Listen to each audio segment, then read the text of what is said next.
Third question को करते हैं। ये हमारे पास सब्जेक्ट्स दे रखे हैं, ठीक।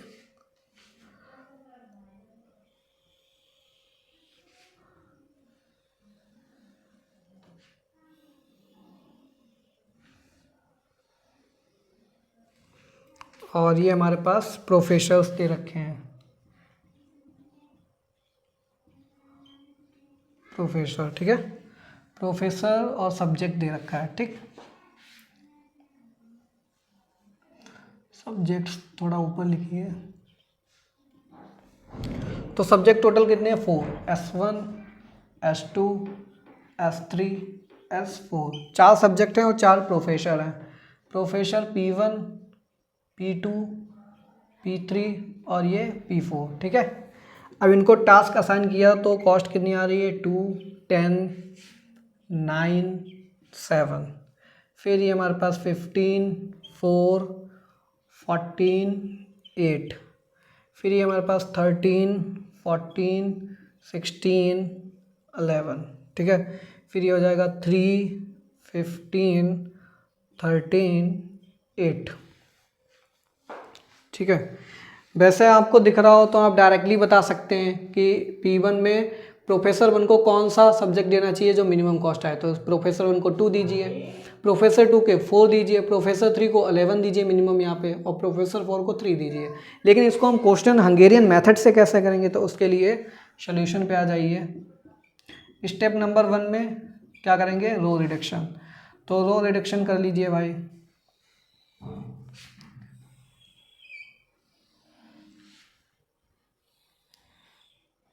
ठीक है, ये S1 S2 S3 S4, ठीक है।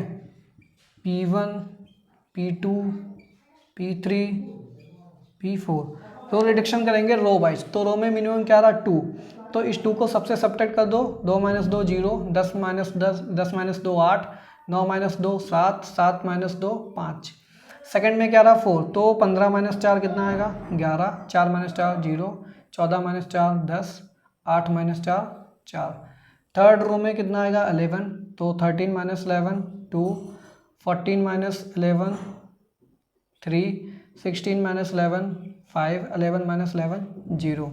फिर फोर्थ रो में कितना आ रहा? 3। तो 3 - 3 0, 15 - 3 12, 13 - 3 10, 8 - 3 कितना आएगा? 5।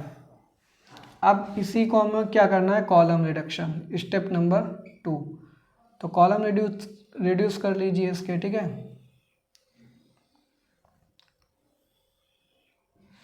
तो ये subject S1 S2 S3 S4, professor P1 P2 P3 P4, ठीक है।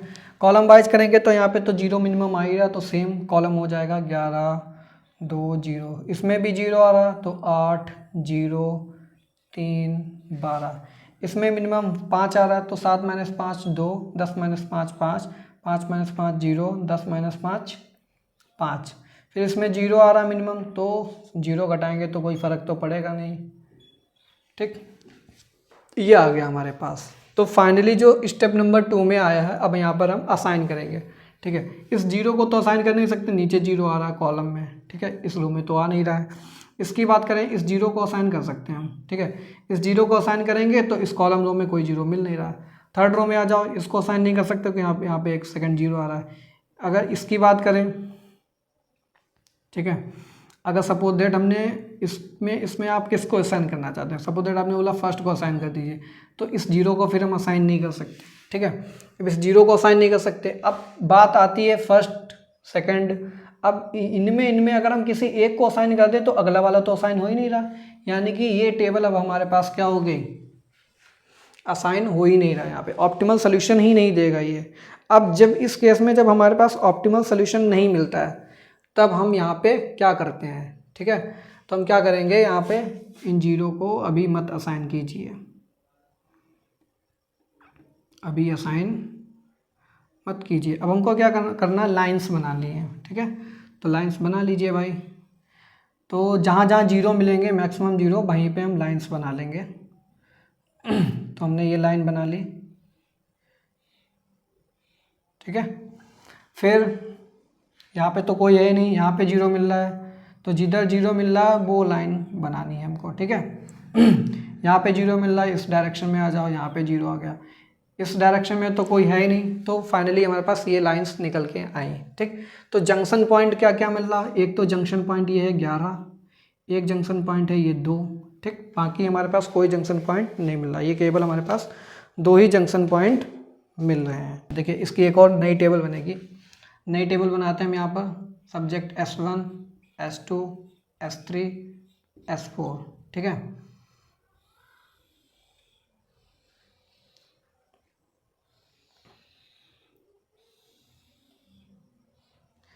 प्रोफेसर P1, P2, P3, ये P4, ठीक है। तो ये 0, ठीक, 0 हो गया, 0 हो गया। फिर ये बचा हमारे पास क्या, 2 मिनिमम आ रहा, तो इस 2 को 8 में 2 से घटाएंगे, 6 बचा, 2 में 2 घटाया 0 आ गया, 5 में 2 घटाया 3 आ गया, ठीक।